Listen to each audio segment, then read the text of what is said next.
सोचिए अगर एक प्राचीन ट्रोल जिसे सदियों तक छुपाया गया था और अब अपने खोए हुए राज की तलाश में वापस आ जाए और उसका गुस्सा पूरी राजधानी को तबाह करने की कगार पर हो। आज हम आपको दिखाने वाले हैं इस दैत्य की कहानी, उसके रहस्यों और उसके सामने इंसानों की पूरी टीम की लड़ाई। तो वीडियो अंत तक देखें क्योंकि हर मोड़ पर रोमांस, रहस्य और सस्पेंस आपको बांधे रखेंगे। दोस्तों, नॉर्वे की प्राचीन कहानियों में विशाल ट्रोल जीवों का जिक्र मिलता है जो आज भी धरती पर छिपे हुए हैं।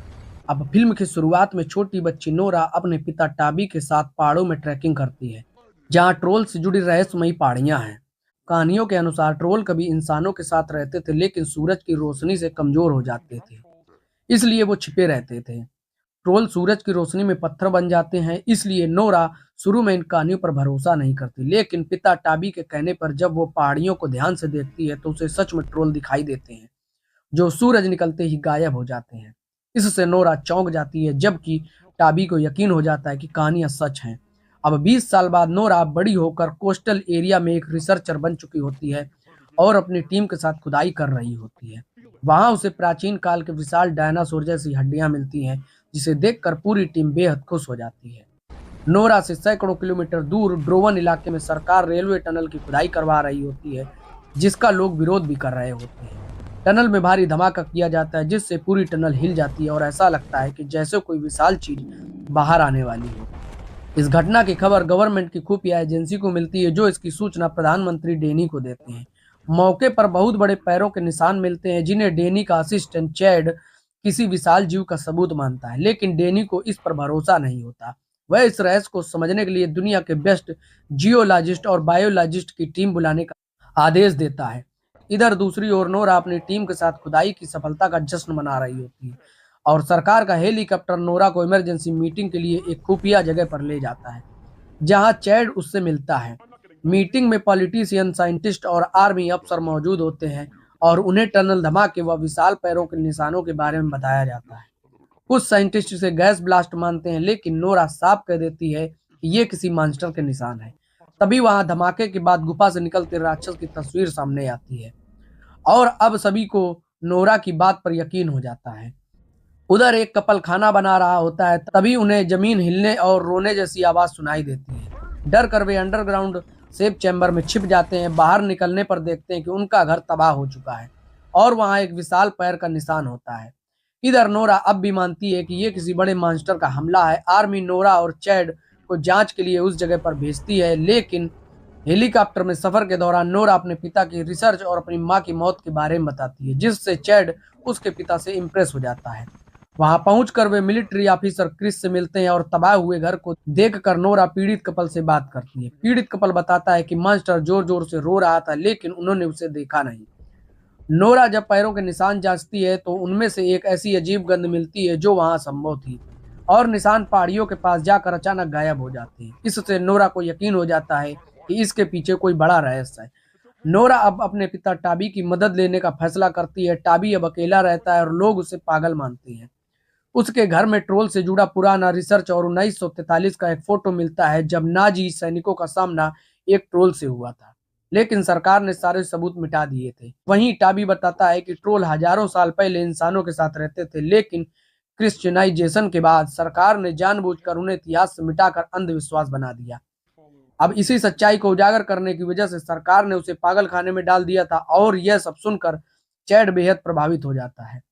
चैड टाबी से मॉन्स्टर की जांच में मदद मांगता है और सभी लोग उस पहाड़ी पर पहुंचते हैं जहां ट्रोल गायब हुआ था। वहीं नोरा और टाबी के बीच पुराने गम और मां की मौत को लेकर बहस हो जाती है। तभी नोरा को फिर वही अजीब गंध आती है और पीछे मुड़ते ही उन्हें सोया हुआ ट्रोल दिखाई देता है। ट्रोल के जागते ही सभी लोग हेलीकॉप्टर में भाग जाते हैं और पहली बार पूरी टीम ट्रोल को देख पाती है। सेंटर लौटने पर टाबी सबको बताता है कि ये सच में ट्रोल है, लेकिन कोई भरोसा नहीं करता। टाबी गुस्से में कहता है कि रेलवे खुदाई ने प्रकृति को भड़का दिया है, इसलिए ट्रोल सामने आया है। नोरा सरकार से वक्त मांगती है, लेकिन प्रधानमंत्री डेनी ट्रोल को मारने का फैसला कर लेता है।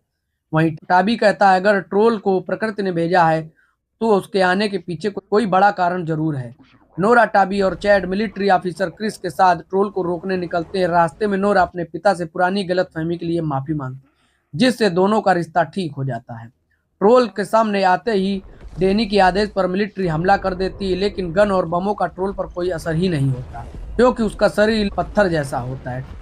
ट्रोल कई सैनिकों को मार देता है और एक को तो खा भी जाता है। टाबी समझ जाता है कि ट्रोल क्रिश्चियन लोगों से नफरत करता है, इसलिए वे आगे बढ़कर ट्रोल को शांत करने की कोशिश करता है और ट्रोल सच में थोड़ा शांत भी हो जाता है। लेकिन तभी टैंक के हमले में ट्रोल की पूंछ टाबी को लग जाती है, जिससे वो बुरी तरह घायल हो जाता है। यह देखकर नोरा टूट जाती है और उधर ट्रोल भड़क कर अपना सफर जारी रखता है। अब मरते वक्त टाबी नोरा से सिर्फ इतना कहता है, रॉयल पैलेस काल, लेकिन इसका मतलब नोरा समझ नहीं पाती और टाबी की वहीं मौत हो जाती है। अब दुखी में नोरा अपने पिता के पुराने रिसर्च और किताबें पढ़ती है। तभी उसे पता चलता है कि सरकार अब ट्रोल पर न्यूक्लियर मिसाइल से हमला करने वाली है। नोरा को यह तरीका गलत लगता है। टाबी के रिसर्च से उसे याद आता है कि ट्रोल चर्च की घंटियों की आवाज से नफरत करता है और उनसे कमजोर हो जाता है। नोरा यह प्लान क्रिस और चैड को बताती है और सभी उसकी बात मान लेते हैं। इधर जंगल में एक छोटे रिसोर्ट में ट्रोल पहुंच जाता है। लोग डरकर भागते हैं। तभी नोरा हेलीकॉप्टर से बड़ी बड़ी घंटियां लेकर ट्रोल के सामने पहुंचती है। घंटी की आवाज से ट्रोल कमजोर होने लगता है, लेकिन इसी बीच वो कई हेलीकॉप्टर तोड़ देता है। एक हेलीकॉप्टर की वजह से गिरने वाली बच्ची को ट्रोल खुद ही बचा लेता है, जिससे नोरा समझ जाती है कि ट्रोल निर्दोषों को नहीं मारना चाहता। नोरा अपने हेलीकॉप्टर से निकल जाती है। रात होते ही सरकार ओस्लो शहर खाली करवा देती है, क्योंकि ट्रोल वहीं जा रहा होता है। नोरा का प्लान फेल होने के बाद सरकार न्यूक्लियर अटैक का फैसला फाइनल कर लेती है। डेनी अब अंधविश्वास नहीं मानता और नोरा को नौकरी से भी निकाल देता है।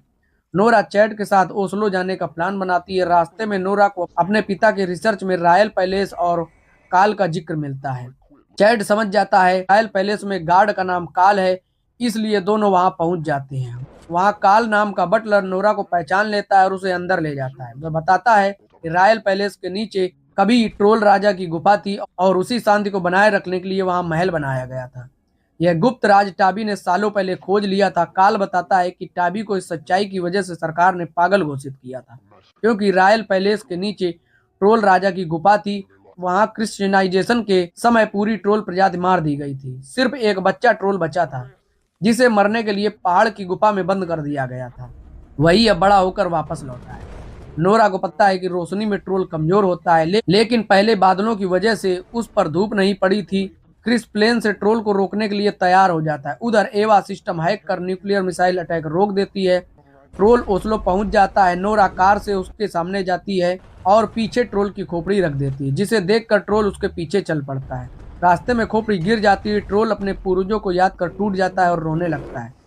वह नोरा को दोषी समझकर उसके पीछे दौड़ने लगता है और नोरा तेजी से कार लेकर भागती है। नोरा ट्रोल को शहर से बाहर ले जाती है, लेकिन ट्रोल उसकी कार तबाह कर देता है।